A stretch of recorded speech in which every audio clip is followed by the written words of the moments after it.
आज रात्रि की कहानी है श्री गोसाई गोकुलनाथ जी।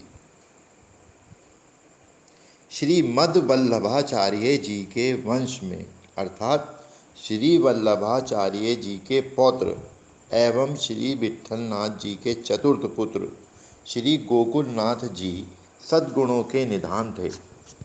वे क्षुभित थे। क्षुभित ना होने वाले समुद्र के समान अविचल, गंभीर तथा सहज सुंदर थे।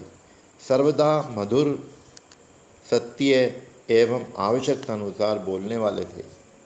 आपका विशाल, सुंदर एवं दिव्य शरीर श्री गिरिराज गोवर्धन के समान दर्शनीय था।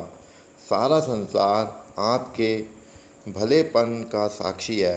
आप अपने पिता श्री विट्ठलनाथ जी के भक्ति समुद्र की सीमा बांधने वाले सुदृढ़ किनारे के समान थे।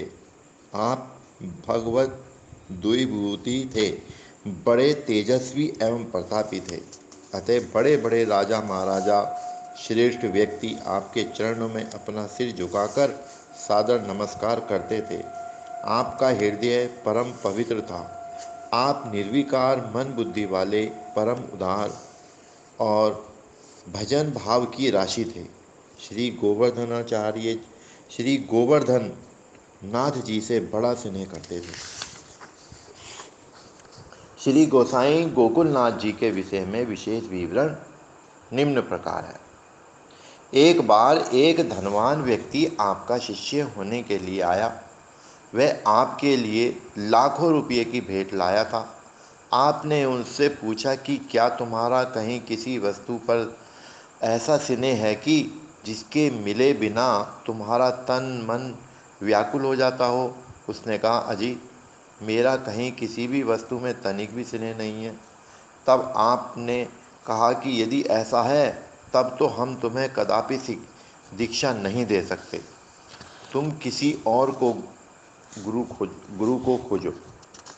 भक्ति मार्ग में तो प्रेम ही प्रधान है। जीव का जो प्रेम संसार में होता है, दीक्षा शिक्षा के द्वारा उसी को पलटकर भगवान में लगा दिया जाता है। जब तुम्हारे हृदय में कहीं प्रेम है ही नहीं तो तुम भगवान के प्रेम में कैसे सराबोर हो सकते हो। इस प्रकार का कोरा जवाब सुनकर उसके मन में बड़ा दुख हुआ। कान्हा नाम का एक भंगी था। उसने श्री श्याम सुंदर के प्रेम रस में अपने मन को एकदम मिला दिया था। कान्हा को दूर से खड़े होकर टकटकी लगाकर श्री नाथ जी का दर्शन करते हुए देखकर मंदिर के अधिकारी, पुजारी आदि कर्मचारियों ने श्री गोकुलनाथ जी से कहकर श्री ठाकुर जी को उसकी दृष्टि से बचाने के लिए मंदिर के द्वार के सामने दीवार उठवा दी, जिससे अब ना तो कान्हा श्री नाथ जी को देख सकें और ना श्री नाथ जी कान्हा को देख सकें। तब रात्रि में श्री नाथ जी ने स्वप्न में कान्हा से कहा कि इस नई दीवार की ओट मुझे बहुत कष्ट दे रही है।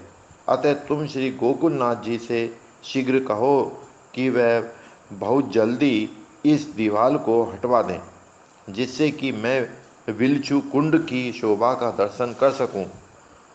तुम्हें दर्शन न होने से जो कष्ट है उसका हमें ख्याल है। इसी प्रकार प्रेम प्रवीण श्रीनाथ जी 3 दिन तक लगातार स्वप्न में कान्हा को आज्ञा देते रहे। तब कान्हा